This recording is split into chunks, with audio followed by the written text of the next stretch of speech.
At 75 years old, I sit on the edge of my bed every morning and ask myself one painful question. How did I lose everything? Not to sickness, not to war, not to gambling, not to alcohol, but to a woman I trusted with my heart. And the worst part? She didn't take it violently, she took it slowly. If you're watching this and you are over 40, over 50, or already retired, please don't scroll past this video. This is not entertainment. This is a warning. I'm not telling this story because I'm proud of it. I'm telling it because silence destroys people my age. Sit down. Listen carefully. Because this mistake is more common than you think. My name is Joseph. I'm 75 years old. For over 4 decades, I lived a disciplined life. I woke up early, I went to work, I paid my bills, I saved money, I avoided trouble. I believed that if a man worked hard and lived honestly, old age would be peaceful. I worked as a civil servant for 32 years. When I retired, I didn't sit at home waiting for death. I started a small consulting business related to my profession, and it sustained me for another 13 years. I didn't chase luxury. I didn't chase women. I didn't live recklessly. I had savings. I had fixed deposits. I had retirement benefits. I even had land documents safely locked away. Most of all, I had a wife who understood me. My wife and I were married for 41 years. She knew my weaknesses. She understood my silence. She was my peace. When she died in her sleep at the age of 69, something inside me died with her. The house became quiet. The television became noise. The nights became long. You don't really understand silence until you bury your person. Loneliness does something dangerous to elderly people. It doesn't scream, it whispers. It tells you you still matter. It tells you you deserve companionship. It tells you life should not end in silence. And that whisper led me into my greatest mistake. After my wife's death, people checked on me at first. Friends, church members, distant relatives, but time moved on. People returned to their busy lives.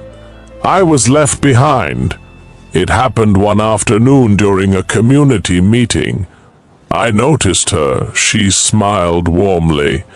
She listened when I spoke. She laughed at my jokes. She was 49 years old, widowed, she said. She spoke respectfully. She spoke gently, and she always brought food in a small nylon bag, the kind you buy at the roadside. She called me sir in a way that made me feel respected.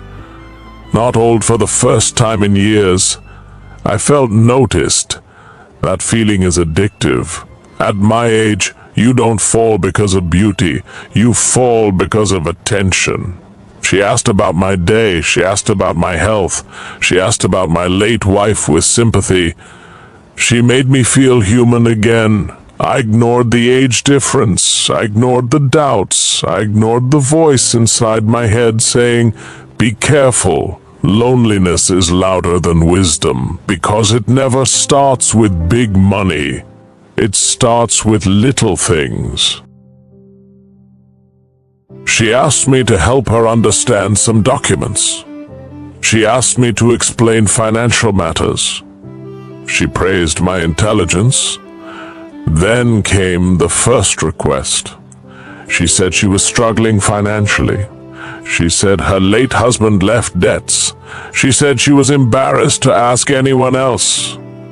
I gave her a small amount. I told myself it was nothing.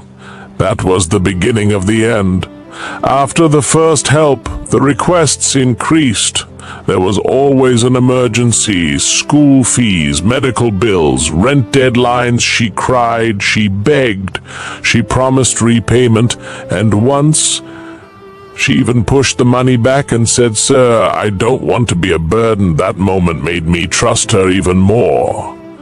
I didn't ask questions. I didn't demand receipts. I didn't involve anyone else. Why? Because at 75, you don't want to look foolish. You don't want to admit you might be wrong. Pride kept me silent. One evening, she told me she had a business opportunity. She said it was safe. She said it was guaranteed. She said it would help us build a future together. Then she leaned closer and whispered one word that broke my judgment: us. And I remember thinking, maybe I'm not done being needed. So I transferred a large sum from my savings. No agreement, no witnesses, no legal protection, only trust. That trust destroyed me. Slowly, she began to control my environment. She said my children didn't respect me. She said my friends were jealous. She said people wanted to take advantage of my age. Then she said something that chilled my blood. "Sir, don't tell anyone about us. People will spoil it." And I listened. That's how emotional manipulation works. You are isolated without realizing it. One afternoon, I went to the bank to withdraw a large amount. The bank officer looked at me differently. He hesitated. He asked, "Sir, are you sure?" I laughed. I felt insulted. How dare he question me? That was arrogance speaking. That was the last warning I ignored. Within months, my accounts were empty. My retirement funds were gone. My savings were gone. My emergency funds were gone.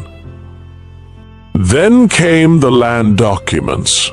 She said it was temporary. She said it was security. She said it was just paperwork. She came with a man in a suit. He looked like a lawyer. They spoke fast. They smiled politely, and I signed. At 75, I signed away my future. One morning, she stopped answering my calls. Another day passed. Then another. I checked her profile. Her pictures were gone. Her number still rang, but no one picked up. I went to her house, locked, empty. Neighbors said she moved weeks ago. I felt my legs weaken. That was the moment reality hit me. I had been played. I couldn't cry. I couldn't scream. I just stood there, frozen. How do you tell your children you lost everything to a woman? How do you admit that at 75 you were deceived? Shame is heavier than poverty. Starting over at 75 is brutal. I sold personal belongings. I reduced my lifestyle. I asked for help. I went from provider to dependent. That transition broke me. And here is the truth nobody tells you. Loneliness is dangerous. Trust without verification is fatal. Love should never cost your security. Old age does not make you immune to manipulation. It makes you more vulnerable. If you are elderly, protect your finances. If you are lonely, seek healthy companionship.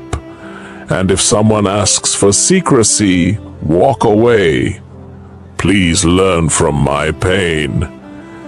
If this story touched you, share it. If you know someone over 50, send it to them, because I didn't lose my money the day she left. I lost it the day I believed I was still needed. Thank you for listening.